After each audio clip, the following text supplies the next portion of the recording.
December 4th, in a Christmas story, How Winston Delivered Christmas. Chapter 4. Winston Sets Off. Goodness, there wasn't a moment to lose. If he was going to get this letter to the North Pole, he'd had to get going straight away. Winston had never experienced Christmas before, but he knew all about Father Christmas. Over the past few weeks, the entire world has gone Christmas mad. Shops were packed to the rafters from morning to night, with busy-looking people bustling about with long lists and their arms full of boxes and parcels. Winston had watched bemused. What was it all about? Who was this jolly man with the beard and the smart red suit whose pictures seemed to be appearing everywhere? Then one night, about a week ago, Winston had found quite a good place to sleep.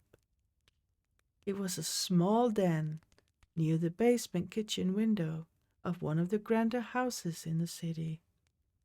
Spots like this were always good places to spend the night, but unfortunately, you couldn't stop there for long. Cooks didn't tend to like mice hanging around their kitchens.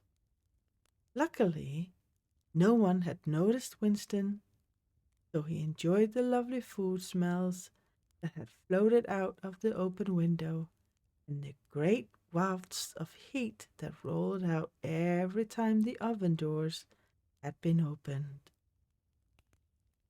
Later in the evening, when Winston had been thinking about going to sleep, Cook and the butler had rolled up their sleeves to get stuck into the piles of washing up and had popped the radio on to keep them company. Winston had been enthralled. There had been lovely Christmas music, choirs singing, a lot of talk about Father Christmas. Apparently, on Christmas Eve, this Father Christmas person put on his nice warm coat and hat, set off on a sleigh pulled by flying reindeer from the North Pole. He delivered presents to every child across the world, and all before morning. How exciting, Winston thought. And how nice it would be to have a little fireplace all of his own on which to hang up a stocking. Now, standing in the alleyway, Winston sighed of the idea of it. Then he thought of the poor child whose letter hadn't made it to Father Christmas' house. They would wake up in the morning to find no presents in their stocking or hidden under the Christmas tree. Winston wrapped his tatty scarf neatly around his neck again and tried to ignore the grumbling, rumbling noises coming from his tummy. This was an extremely important job.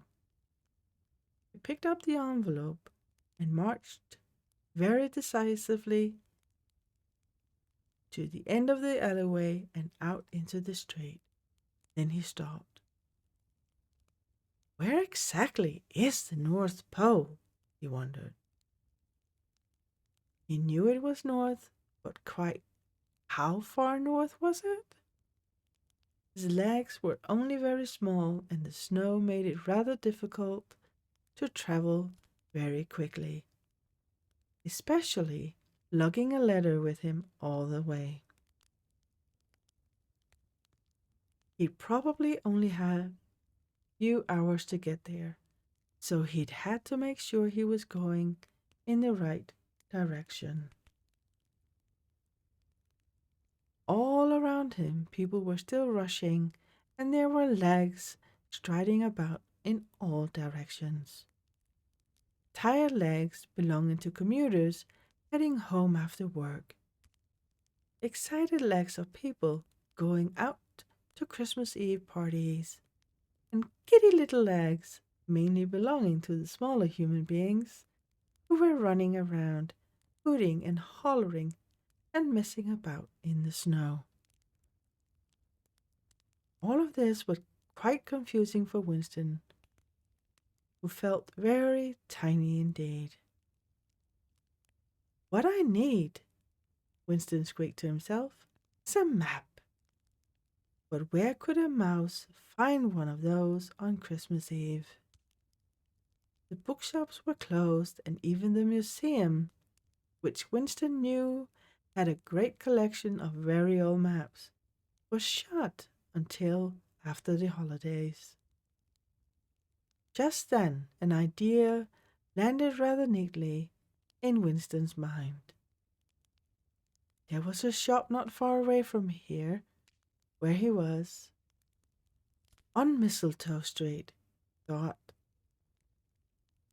that might be able to help him.